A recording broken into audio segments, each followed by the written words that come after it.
नमस्कार शेतकरी बंधूंनो, मी बापू बिडगर आणि मराठी दरबार या आपल्या यूट्यूब चॅनलमध्ये आपले मनापासून स्वागत आहे. तर बघा, मुख्यमंत्री माझी लाडकी बहीण योजनेसंदर्भात एक अतिशय महत्त्वाची अशी अपडेट आहे. आता आपण पाहिलं तर आत्ताच लाडकी बहीण योजनेचा नोव्हेंबरचा हप्ता वितरित करण्यात आला, परंतु याविषयी बऱ्याच महिलांमध्ये संभ्रम आहे. कारण जवळजवळ 65 ते 70% महिलांनाच या हप्त्याचं वितरण झालेलं आहे. अजूनही 30 ते 35% महिला यापासून वंचित आहेत. मग बघा, कारण त्यासाठी जेवढा निधी होता तेवढाच निधीचं त्यांनी वाटप केलेलं आहे. आता राहिला डिसेंबर आणि जानेवारीचा. तर मकर संक्रांत जानेवारीमध्ये आहे, त्याच्यामुळे मकर संक्रांत हा महिलांसाठी एक चांगला सण मानला जातो. त्यामुळे मकर संक्रांतीच्या मुहूर्तावर डिसेंबर आणि जानेवारीचा हे दोन्ही हप्ते एकत्रित सोडल्या जाण्याची शक्यता आहे आणि तशा प्रकारच्या शासनाच्या हालचाली देखील सुरू झालेल्या आहेत.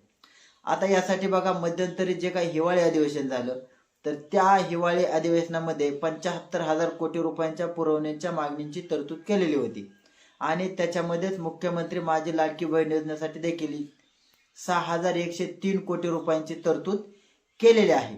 त्याच्यामुळे काल जो शासनाने नवीन JR काढलेला आहे 5 जानेवारी 2025 रोजी, तर त्यांनी ज्या काही पुरवण्या मागण्या होत्या त्या पुरवण्या मागण्यांना मान्यता दिलेली आहे.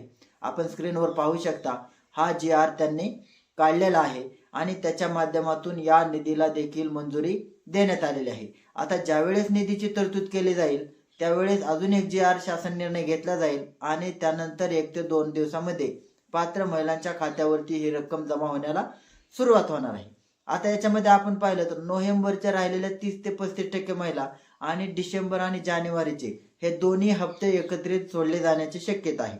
आता त्यांनी जे काय 6,103 कोटी रुपयांचा निधी आहे तर ती मार्च 2026 याच्यापर्यंत त्यांनी तरतूद केलेली होती. त्याच्यामुळे डिसेंबर आणि जानेवारीचा महिना जो काय हप्ता आहे तो एकत्रित सोडला जाण्याची शक्यता आहे आणि तशा प्रकारच्या हालचाली देखील शासनाने सुरू केलेल्या आहेत.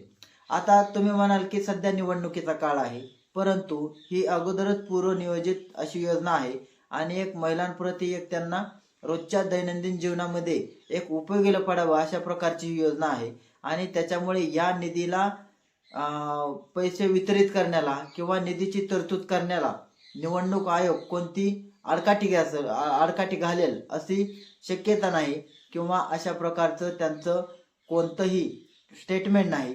त्याच्यामुळे निवडणूक आयोगाची याला मान्यता भेटल्यानंतर तात्काळ लगेच JR काढून यासंबंधी निधीची तरतूद केली जाईल आणि 1 ते 2 दिवसामध्ये डिसेंबर आणि जानेवारी आणि तसंच राहिलेले 30% महिला तर यांचं वितरण चालू होणार आहे. आता eKYC संबंधित अपडेट पाहूया. तर 31 डिसेंबर 2025 ही मुख्यमंत्री लाडकी बहीण योजनेची eKYC करण्याची अंतिम मुदत होती.